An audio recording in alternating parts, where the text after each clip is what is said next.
조직신학에서 잃어버린 연결고리. 이스라엘로는 메시아닉 유대인 신학자 아놀드 지 프루첸바움 박사가 오늘날 기독교계의 4대 학파, 즉 언약무천년주의 학파, 언약후천년주의 학파, 언약전천년주의 학파, 세대주의 학파 등 각 학파의 신학자들이 세운 성경 주석 교리를 비교 비평한 저서로 성경의 참된 진리를 추구하는 목회자, 신학도 그리고 신자가 필독해야 하는 가장 유용하고 가치 있는 주석서입니다. 기독교계라 함은 세계 기독교 3대 종파인 로마 가톨릭, 동방정교, 프로테스탄트, 개혁교회 외에 성경을 근거로 했다고 주장하는 세계의 다른 모든 교파, 예를 들어 모르몬교, 여호와의 증인, 통일교, 신천지 등과 같은 이단교파가 총망라된 단체를 말합니다. 오늘날 기독교계의 거의 모든 교단은 사실상 언약무천년주의 학파의 교리를 지지하고 따릅니다. 언약무천년주의 교리의 기본 개념은 구약성경의 이스라엘이 교회이고 신약성경의 교회가 이스라엘이라는 전제하에 신약성경으로 구약성경을 영적으로 우화적으로 해석합니다. 이러한 해석을 근거로 무천년주의자들은 하나님의 택함을 받은 유대인이 초림하신 예수님의 메시아 되심을 거부함으로써 버림을 받았기 때문에 아직 성취되지 않은 구약성경에서 이스라엘에 약속된 일들은 지금 영적 이스라엘인 교회가 성취하고 있다고 주장합니다. 이 주장을 뒷받침하는 계시의 말씀이 성경에 기록되어 있을까요? 소수에 불과한 언약 후천년주의자, 언약전 천년주의자 또는 역사적 전천년주의자, 세대주의자는 어떤 교리를 지지하고 따를까요? 구약성경의 호세아 선지자는 하나님의 택함을 받은 이스라엘이 멸망할 것이라고 BC 약 700년경에 이미 경고했었습니다. 호세아 4장 6절. 이스라엘 유대인은 로마 제국의 속국하에서 메시아를 갈망하고 있었음에도 불구하고 약 2000년 전 초림하신 예수님의 메시아 되심을 거부함으로써 AD 70년에 로마군에 의해 멸망했고 전 세계로 흩어짐을 당해 오늘날까지 박해를 받고 있습니다. 선지자 호세아가 경고한 대로 이스라엘은 창조자 하나님을 믿지 않아서가 아니라 하나님을 아는 지식이 부족했기 때문에 멸망했습니다. 오늘날 교회 신자는 어떠한가요? 예수님이 구세주이심을 믿지 못해서가 아니라 유대인과 마찬가지로 성경을 아는 지식, 즉 예수 그리스도를 아는 지식, 즉 예수 그리스도께서 하실 일에 대한 지식이 부족하다면 돌이킬 수 없는 상황에 놓일지도 모릅니다. 성경이 창조자 하나님의 참된 말씀이라는 증거는 성경에 예언된 일들입니다. 구약 성경의 선지자들은 약 2000년 전에 멸망한 이스라엘이 회복해서 재림하신 메시아와 함께 예루살렘 도성에서 1000년간 세상을 통치할 메시아의 천년왕국에 관하여 예언하고 있습니다.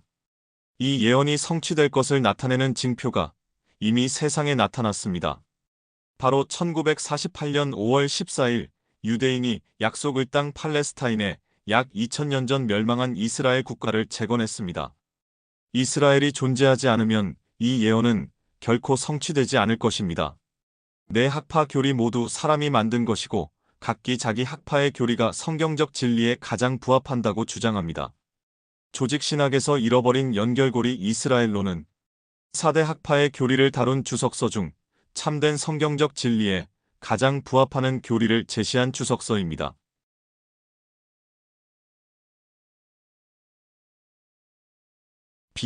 이스라엘의 현재 2일 새 언약. 언약 무천년주의자들은 은혜의 언약 하나만 인정하기 때문에 아브라함 언약과 모세 언약을 구별되는 것으로 인정하지 않을 뿐만이 아니라 새 언약도 구별되는 것으로 인정하지 않습니다. 벌코프는 구약성경 경륜에서 은혜 언약의 다양한 경륜에 큰 차이가 있다고 보지 않습니다. 또한 구약성경 경륜과 신약성경 경륜 사이의 실질적인 차이점도 보지 못합니다. 신약성경이 새 언약에 대해 말하고 있다는 사실은 그 경륜이 구약성경의 경륜과 몇 가지 점에서 다르다는 것을 의미하는 것으로 일축합니다. 이는 노아와의 언약 경륜과 아브라함과의 언약 경륜과 신의 산 언약의 경륜에도 적용됩니다. 벌코프에게 새 언약이 새 경륜인 것은 다른 언약이기 때문이 아니라 그 경륜이 몇 가지 점에서 다르기 때문입니다.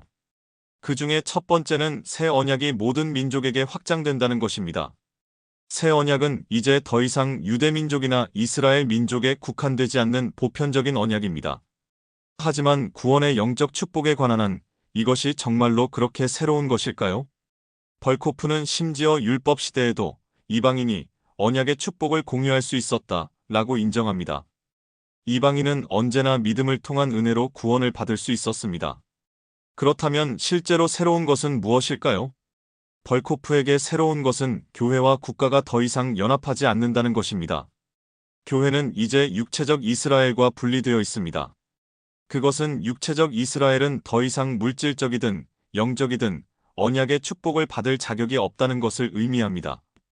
이런 식으로 언약 무천년주의는 모든 약속이 이제 영적 이스라엘인 교회에서 성취되고 있으며 육체적 이스라엘에는 절대 성취되지 않을 것이라고 주장할 수 있습니다. 새 언약은 은혜 언약의 새로운 경륜에 지나지 않으므로 모든 언약의 축복을 받는 하나님의 백성은 오직 한 사람, 즉 교회뿐이고 그 백성은 교회가 될 것입니다. 새 언약이 새로운 언약인 두 번째 이유는 언약의 은혜로운 특성을 더 강조한다는 점입니다. 이것은 율법 시대에도 은혜로운 약속들이 있었다는 것을 부정하는 것이 아닙니다. 언약 신학자들이 그것을 부인하려고 노력하는 만큼 세대주의자들도 같은 말을 해왔습니다. 어떤 기간을 율법의 경륜 시대라고 부르면 은혜가 있었다는 것을 부정하는 것이 아니고 어떤 기간을 은혜의 경륜 시대라고 부르면 그 기간에 율법이 있다는 것을 부정하는 것과 마찬가지입니다. 차이점은 세대주의자들은 이 점을 단순히 동일한 은혜 언약의 두 경륜이 아니라 모세 언약과 새 언약이라는 두 개에 분리되고 구별되는 두 가지 언약이 관련되어 있다는 사실에 근거한다는 것입니다. 세대주의자들은 적어도 두 언약 사이의 명백한 차이점을 무시하거나 설명할 필요가 없습니다. 콕스도 같은 논리를 따릅니다. 언약 신학자로서 콕스는 오늘날 단 하나의 언약만 유효하고 그것이 은혜의 언약이라고 주장합니다. 하지만 명백한 것은 성경은 서로 분리되고 구별되는 여러 언약에 대해 말하고 있으며 심지어 옛 언약과 새 언약을 구별하기도 합니다. 콕스의 설명은 다음과 같습니다. 성경이 옛 언약과 새 언약에 대해 말할 때 그것은 조정하는 문제인 것 같다. 다시 말해서 하나님은 유한한 인간이 이해하도록 자신의 언어를 조정하고 계신다. 분명한 것은 하나님께서 모든 것을 알고 계시고 마음속에는 항상 인간을 구원하기 위한 단 하나의 계획만 있었다. 성경에서 옛 언약과 새 언약을 말한 영감을 받은 작가라면 누구나 바울이 로마서 6장 19절에서 내가 사람의 방식대로 말하노니 라고 말한 것을 적절히 추가할 수 있었다. 하나님이 보시기에 영원한 계획은 항상 하나뿐이었고 인간에게 점진적인 계시를 통해 밝히셨다. 하지만 인간의 관점에서 보면 그 계획은 이해할 수 있는 만큼 부분적으로 밝혀졌고 하나님의 영원한 전체 계획 중에 필수적인 부분을 아브라함의 언약, 모세 언약, 새 언약, 예레미야 31장 31절 등으로 조정하여 언급해왔다. 다른 말로 하면 성경이 다른 언약에 대해 말할 때 실제로는 다른 언약을 의미하는 것은 아닙니다. 그러한 언어는 사람이 무슨 일이 일어나고 있는지를 이해할 수 있도록 조정하기 위한 목적으로 필요했었습니다. 아브라함 언약, 모세 언약, 새 언약 등과 같은 서로 다른 언약도 모두 동일한 언약이며 은혜 언약의 한 측면일 뿐입니다. 그렇지 않았다면 인간은 하나님의 계시를 이해할 수 없었을 것입니다. 하지만 고대인들이 실제로 그렇게 무지했을까요? 분명히 성경 기자가 단계적으로 계시될 언약이 단 하나뿐이라고 말했다면 쉽게 이해할 수 있었을 것입니다. 콕스는 성경에 계시되어 있는 것을 이 신학으로 맞추려고 노력하고 있어서 언약의 다양성을 설명해야 합니다. 2. 아브라함 언약. 언약이 은혜의 언약, 단 하나뿐이라면 분명히 유대인 특유의 언약은 따로 있을 수가 없습니다. 콕스는 아브라함 언약을 다루면서 다음과 같이 말합니다. 무엇보다도 먼저 아브라함 언약은 유대인에게 주어진 것도 아니며 유대인을 위해서만 주어진 것도 아니다. 이것은 진부한 유대인 신학으로 길들여진 많은 사람에게 충격으로 다가올 수 있다. 아브라함은 칼데아 우르에서 부름을 받았고 이스라엘이 국가로 존재하기 훨씬 오래전에 언약을 받았다. 오늘날 우리가 알고 있는 이스라엘은 아브라함의 2대 자손 야곱에게서 시작되었다는 것을 명심해야 한다. 구약성경의 정신이 가르치는 것은 구약성경의 백성은 주로 전부가 아니라 이스라엘 사람들로 구성되었다는 것이다. 하나님께서 세상의 본보기가 되기 위해 임의로 그 민족을 선택하셨다. 하나님께서 그 백성을 훈련시키고 통찰력을 주셔서 독특한 백성이 되어 전 세계를 복음화할 수 있게 하셨다. 그러나 우리가 미래주의자들이 무시하는 배워야 할 것은 이스라엘이 하나님을 실망시켰다. 로마서 9장 31절, 32절, 10장 21절. 언약은 조건부였기 때문에 계약은 파기되었고 하나님은 이스라엘 민족에 구속되지 않으신다. 언약은 이제 충실한 남은 자와 이방인 신자들과 맺어진다. 이 두 무리가 그리스도교 교회를 구성하고 있고 오늘날 하나님의 이스라엘이다. 갈라디아서 6장 16절. 이러한 진술은 아브라함 언약에서 아브라함의 육체적 자손이 될 단일 민족, 유대인, 이스라엘에 대해 명백히 강조한 것과 아브라함과 그의 자손이 모두 카나안 땅을 상속받을 것이라고 강조한 것과 반대되는 것입니다.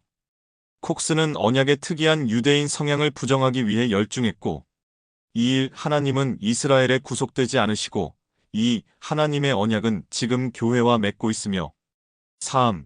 이 교회가 하나님의 이스라엘이라는 결론에 도달할 수 있었습니다. 콕스가 새 언약으로 눈을 돌릴 때 동일한 사고방식이 확연히 드러납니다. 예레미야가 예언한 새 언약은 유대인과 이방인을 막론하고 구성된 교회와 맺어졌다는 것을 신약 성경 전체가 단정적으로 보여준다. 언약은 구약 성경의 유다와 이스라엘과 맺었지만 신약 성경의 영적 이스라엘, 즉 교회에서 성취되었다. 예레미야 31장 31절은 새 언약이 이스라엘의 두 집과 맺어진다고 분명히 예언하고 있으며 이는 성경이 말하고 있는 만큼 이스라엘 민족과 맺어지는 것이 분명합니다. 이것은 콕스도 인정합니다. 그러나 실제로는 유다의 집과 이스라엘의 집과 맺은 언약이 아니라 콕스가 신약 성경의 영적 이스라엘이라고 주장하는 교회와 맺은 언약이라고 주장합니다. 콕스는 나중에 이 주장을 반복합니다. 구약 성경의 유다와 이스라엘과 언약을 맺었지만 신약 성경의 영적 이스라엘, 즉 교회에서 성취되었다는 것이다. 하지만 이것조차도 스가랴 2장 11절과 같은 성경 구절에 예언되었다. 콕스는 새 언약은 구약 성경의 유다와 이스라엘과 맺었다는 것을 다시 한번 인정하면서도 여전히 신약 성경의 영적 이스라엘, 즉 교회에서만 성취되었다고 주장합니다. 추가 증거로 스가랴 2장 11절을 인용하지만 이 구절의 모든 것은 장차 많은 민족, 이방인들이 이스라엘의 하나님을 믿고 하나님의 백성이 될 것이라는 말만 하고 있을 뿐입니다. 따라서 새 언약이 교회와 맺어졌다는 콕스의 주장을 증명하기에는 충분하지 않습니다. 콕스는 스가랴 2장 11절을 읽을 때 다시 한번 자신의 신학을 전제하고 있습니다. 결국 단 하나의 언약, 즉 은혜의 언약만 허용할 수 있으며 그 언약은 오직 한 무리, 즉 교회와 맺어진다는 것입니다. 핸드릭슨도 또한 언약의 본질적인 유대인 성향을 부인합니다. 아브라함과 맺은 언약이 오늘날 국적과 관계없이 모든 신자에게 적용된다는 것을 보여주는 가장 분명한 구절은 바울이 그리스도 안에는 더 이상 유대인이나 헬라인, 이방인이 없다고 단호하게 선언한 구절이다. 이제 더 이상 이전의 구별이 존재할 여지가 없다. 이제 모두가 하나이다. 가장 중요한 것은 그리스도께 속해 있는지가 여부이다. 너희가 그리스도의 것이면 너희는 아브라함의 씨요 약속에 따른 상속자이니라. 갈라디아서 3장 28절, 29절. 이보다 더 명확한 표현은 불가능하다. 핸드릭스는 갈라디아서 3장 28에서 29절을 사용하여 유대인과 이방인 사이의 모든 구별이 사라졌기 때문에 아브라함 언약이 모든 신자에게 적용된다는 것을 증명합니다. 핸드릭슨에게 아브라함 언약은 신학적으로 은혜의 언약과 동일합니다. 이보다 더 명확한 표현은 불가능하다는 것은 사실이지만 핸드릭스는 바울이 실제로 말한 것을 넘어서는 일이 없도록 주의해야 합니다. 아브라함 언약은 육체적 약속과 영적 약속이 모두 포함되어 있었습니다. 육체적 약속은 유대인에게 국한되었지만 영적 약속은 이방인에게까지 확장될 것이라고 예언되어 있었습니다. 창세기 12장 3절. 신약 성경에서 예수님을 믿는 이방인은 그러한 영적 약속을 받는 자가 됩니다. 여기 갈라디아서에서 바울의 요지는 이방인은 모세 율법의 행위와 관계없이 믿음을 통해 은혜로 구원을 받는 것이 가장 큰 영적 축복이라는 것입니다.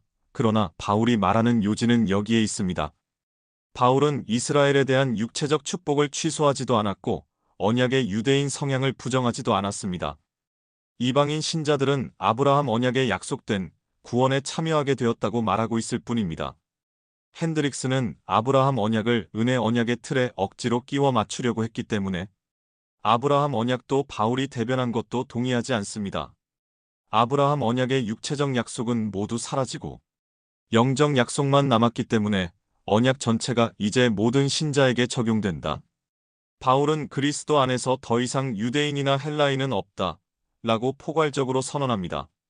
그러나 실제로 바울의 요점은 구원에 관한 한 유대인과 이방인 모두 모세 율법과는 별개로 믿음을 통한 은혜로 구원받는다는 점에서 차별이 없다는 것입니다. 아브라함 언약은 유대인이 아니라 교회와 맺은 언약이라는 점을 근거로 벌코프는 유아 침례를 옹호하며 네 가지 요점을 제시합니다. 벌코프는 성경 어디에도 어린아이에게 침례를 주라는 명령이 없고 신약 성경에서 어린아이에게 침례를 주었다는 단 하나의 사례도 없었다는 것은 솔직하게 인정합니다.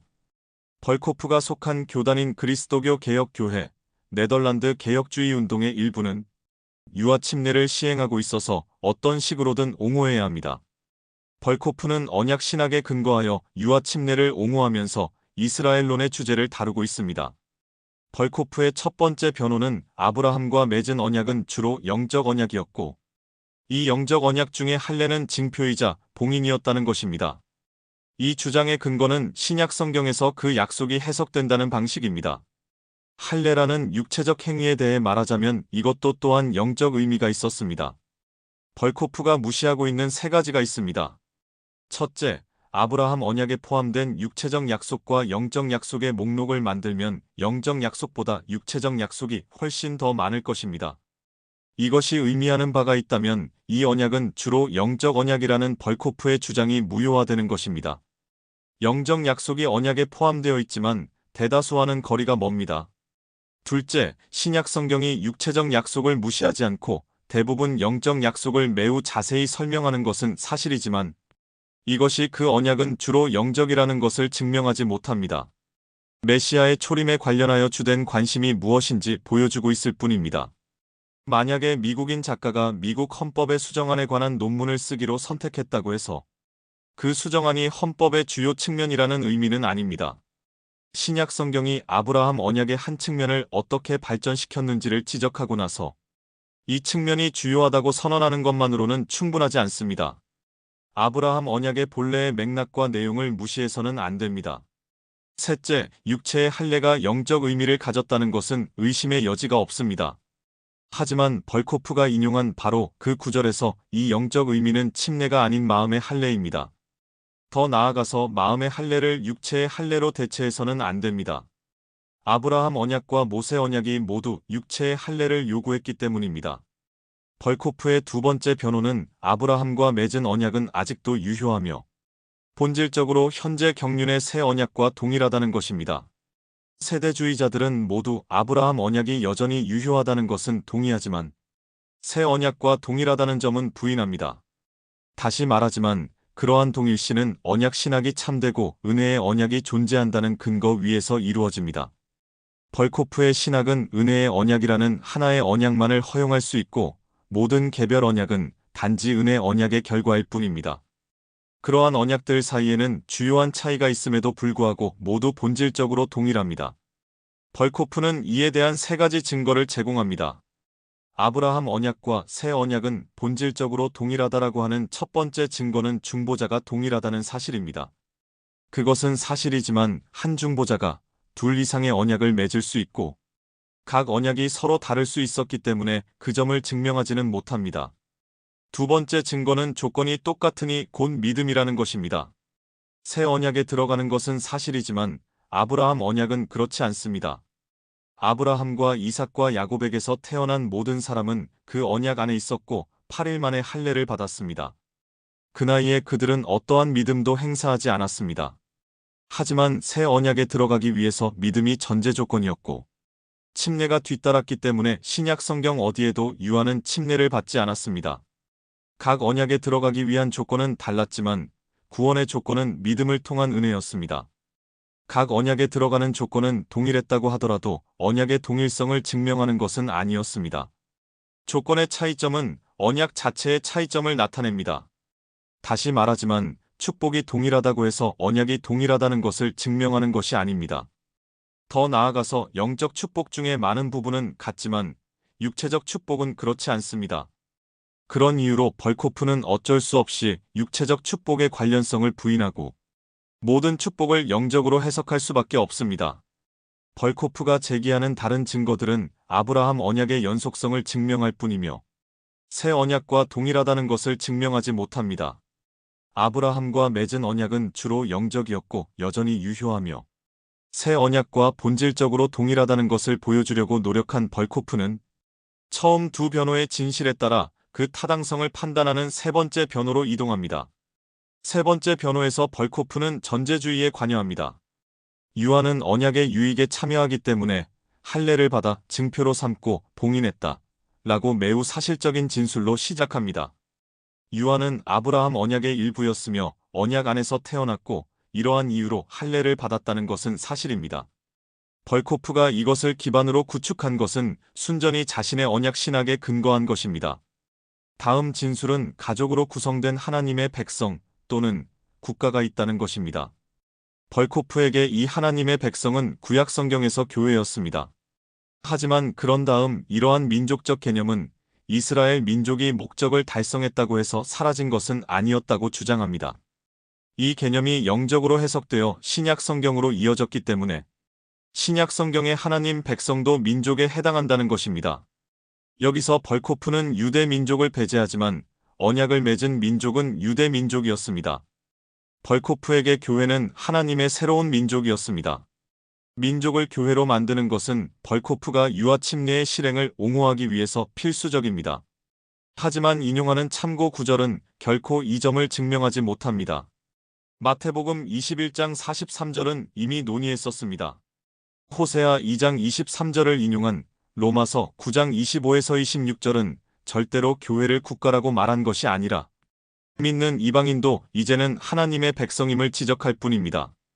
벌코프는 교회가 국가가 아니라고 말하는 로마서 10장 19절을 자기 편의대로 무시합니다. 고린도후서 6장 16절은 교회, 개별 신자를 살아계신 하나님의 성전이자 내 백성이라 말하고 국가라고 말하지 않습니다. 디도서 2장 14절은 신자들을 자신이 소유한 백성이라고 말하고 민족이라는 말은 하지 않습니다. 베드로전서 2장 9절은 거룩한 민족에 대해 이야기하지만 이 서신의 처음 두 구절에서 베드로는 분명히 유대인 신자들을 구체적으로 말했고 교회 전체라고 말하지 않았습니다. 이것은 베드로가 할례를 받은 사도였기 때문에 이해하기 쉽습니다. 유대인 신자들은 현재 이스라엘의 남은 자 또는 하나님의 이스라엘로 구성되어 있습니다. 그들이 거룩한 민족입니다. 베드로가 지적한 사항은 민족 전체가 출애굽기 19장 5에서 6절의 소명을 이루지 못했지만 유대인의 믿는 남은 자는 그렇지 않았다는 것입니다. 벌코프는 신약 성경에서 교회는 민족을 상징한다라는 자신의 주장을 전혀 입증하지 못했습니다. 하지만 그것을 전제로 계속해서 자신의 주장을 펼칩니다. 영유아들은 옛 경륜 시대의 하나님의 백성으로 이스라엘의 가장 중요한 일원으로 간주되었고 그 결과 특정한 특권이 있었다는 것을 지적합니다. 이것은 모두 아브라함 언약에 해당합니다. 하지만 그런 다음 벌코프는 다음과 같이 주장할 때 가정신학에 의존합니다.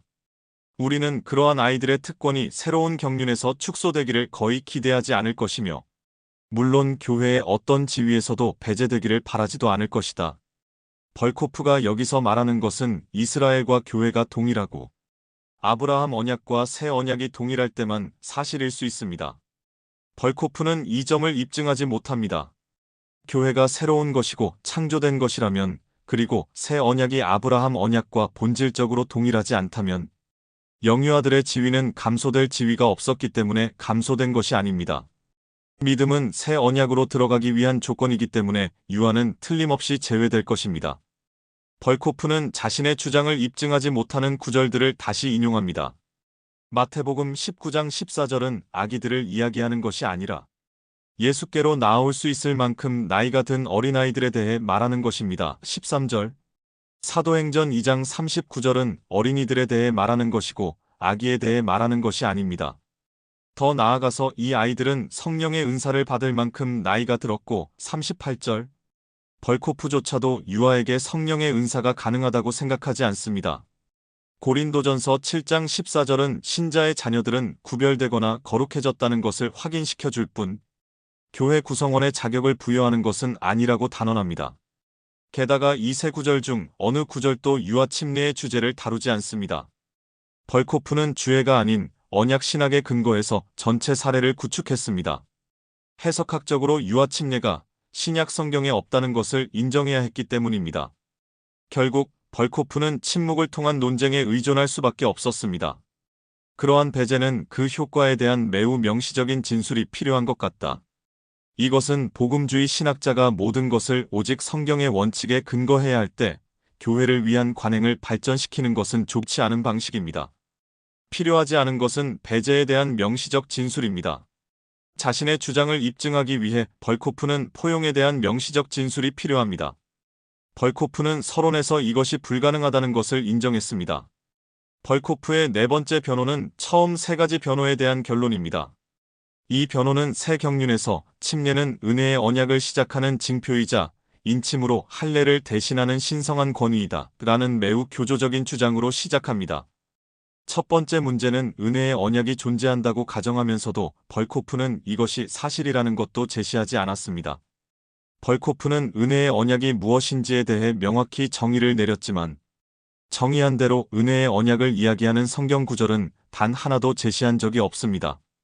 두 번째 문제는 침례가 신성한 권위로 할례를 대체했다는 주장입니다. 이 교조적인 진술을 뒷받침하는 성경 구절은 어디에도 없지만 벌코프는 성경 구절을 인용하려고 노력하면서 할례는 더 이상 침례와 같은 역할을 할 수 없다고 강력하게 주장합니다. 다시 말하면 침례는 은혜의 언약을 시작하는 징표이자 인침이라고 주장합니다. 벌코프가 말한 것이 사실이라면 할례는 그리스도인이든 비그리스도인이든 모든 유대인에게 효력이 없습니다. 벌코프가 인용한 바로 그 구절은 절대로 원하는 것을 가르치지 않습니다. 사도행전 15장 1에서 2절은 단지 이방인 신자에 대한 할례와 할례가 구원을 받기 위한 필수 조건이 아니라는 것을 말하고 있을 뿐입니다.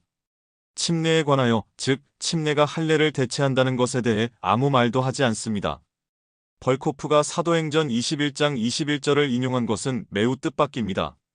이 구절은 자신이 주장을 반증하기에는 너무 멀리 나가기 때문입니다.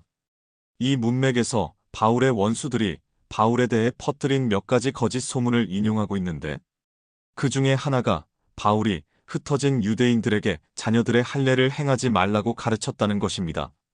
문맥의 요점은 바울에 대한 이러한 비난이 거짓이었다는 것입니다. 바울은 이러한 비난은 거짓이었고 모든 사람이 그대에 관하여 들은 그런 것들이 사실이 아니라는 것을 밝히기 위해 23에서 24절 공개 서약을 합니다. 바울이 서약했다는 바로 그 사실은 유대인 할례에 대해 가르쳤지만 이방인의 할례에 대해서는 가르치지 않았다는 것을 보여줍니다. 벌코프가 인용한 구절은 뜻밖입니다. 갈라디아서 2장 3에서 5절은 이방인의 할례에 대해서만 반대합니다. 갈라디아서 5장 1에서 6절은 칭이나 성화를 목적으로 한 할례에 반대합니다. 갈라디아서 6장 12에서 13절과 15절은 할례가 구원을 위해, 즉 어떤 식으로든 할례가 구원에 도움이 된다는 것에 반대합니다.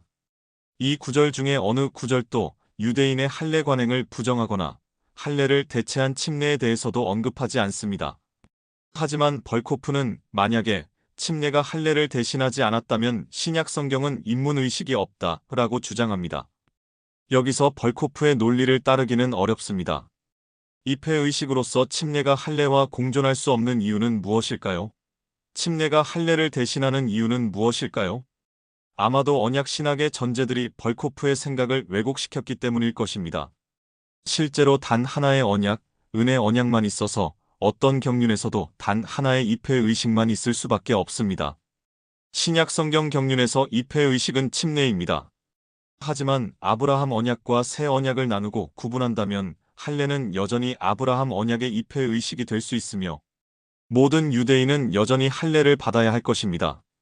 침례는 새 언약에 따른 입회의식이고 유대인과 이방인을 막론하고 모든 신자에게 의무적입니다.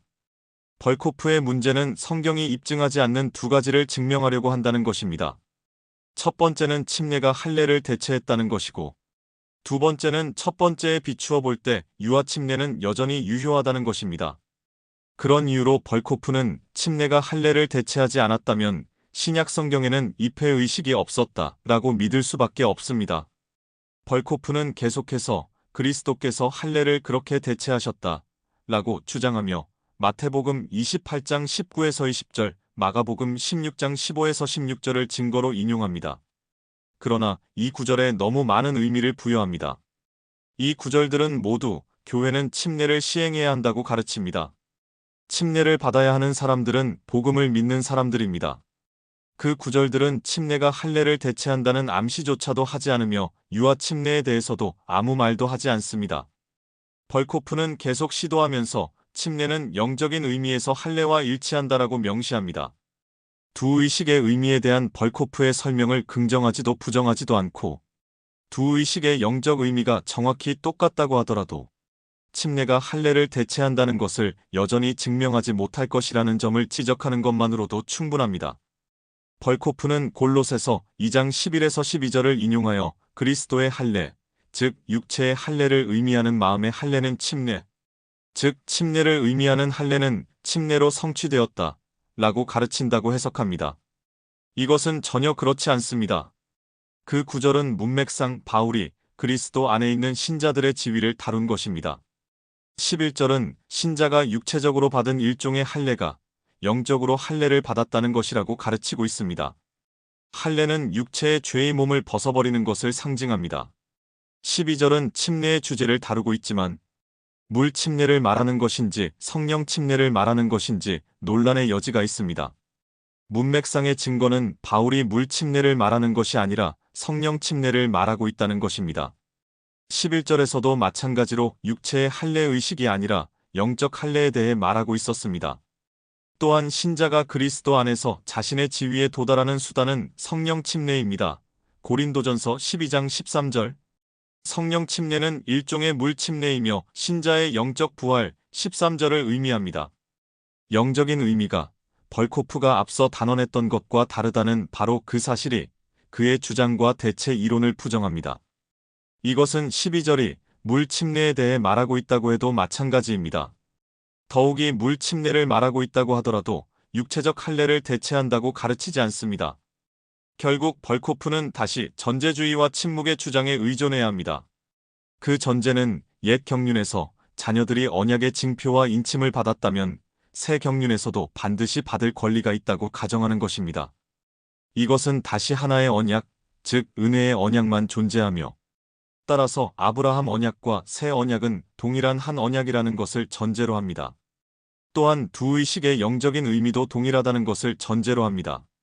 기본적으로 은혜 언약은 언약 신학을 전제로 합니다.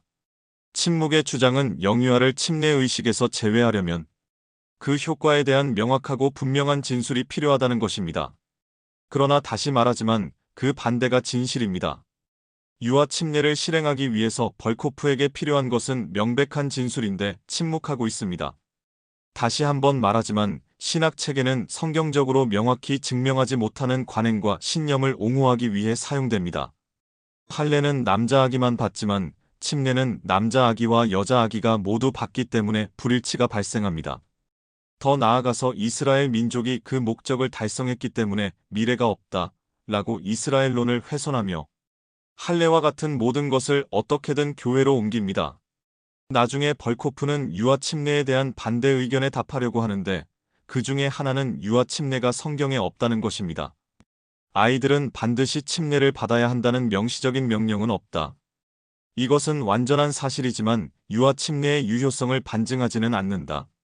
성경이 침묵하는 것은 유아 침례를 반대하는 것이 아니라 찬성하는 것으로 해석할 수 있지 않은가. 2000년 동안 아이들은 공식적으로 교회에 입문했으며 신약 성경은 할례가 더 이상 이 목적을 위해 실행해서는 안 된다고 가르치지만 이제 중단해야 한다고 말하지는 않는다. 성경 어디에서 아이들의 침례를 금지하라고 명령하는가? 벌코프는 침묵의 주장을 유리하게 바꾸려고 노력하지만 다시 한번 잘못된 이스라엘론에 빠집니다.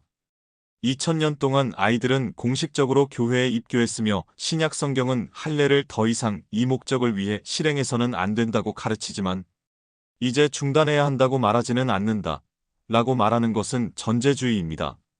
벌코프는 거듭해서 교회는 이스라엘이고 신약 성경 시대에도 본질적으로 동일하게 이어져 왔다고 전제합니다. 유아들이 할례 의식을 통해 옛 경륜에 입문했다면 따라서 침례 의식으로 입문할 권리가 있습니다. 여자 아기들은 왜 처음에는 포함되지 않았고 다음에는 포함되었는가? 벌코프는 거듭하여 할례가 입회 의식으로 취소되었다고 주장하지만 증명하지 못했습니다. 성경 어디에서 아이들은 침례를 금지하라고 명령하는가? 라는 벌코프의 질문은 잘못된 질문입니다. 이렇게 질문해야 합니다. 성경 어디에서 유아 침례를 금지하지 말라고 명령하는가? 벌코프는 이미 그런 명령이 없다는 것을 인정했기 때문에 증명하려면 잘못된 이스라엘론을 발전시켜야 합니다. 이것은 벌코프가 다양한 신앙 고백에서 유아 침례의 근거를 찾아내어 옹호하려고 노력할 때 다시 한번 명확해집니다. 여기서 벌코프는 언약신학자들의 유아 침례의 근거가 할례 명령에 대한 마지막 분석에 근거한 것임을 분명히 인정합니다. 그렇다면 바로 이 말도 안 되는 근거 위에 믿는 부모들의 아기는 침례를 받고 언약의 자손이 된다와 같은 신학이 세워진다는 것입니다. 더 나아가서 이러한 침례를 받음과 동시에 아기들은 죄사함과 성령의 은사를 포함하는 하나님의 언약, 약속의 상속자가 된다는 것입니다. 만약에 나중에 아기들이 믿지 않는다면 언약을 파기한 자로 간주될 것입니다. 이 언약은 아기들이 부모들에게 강요받았기 때문에 부당해 보입니다. 그러나 다시 말하지만 많은 신학 모두 설득력 없는 전제를 근거로 하고 있습니다.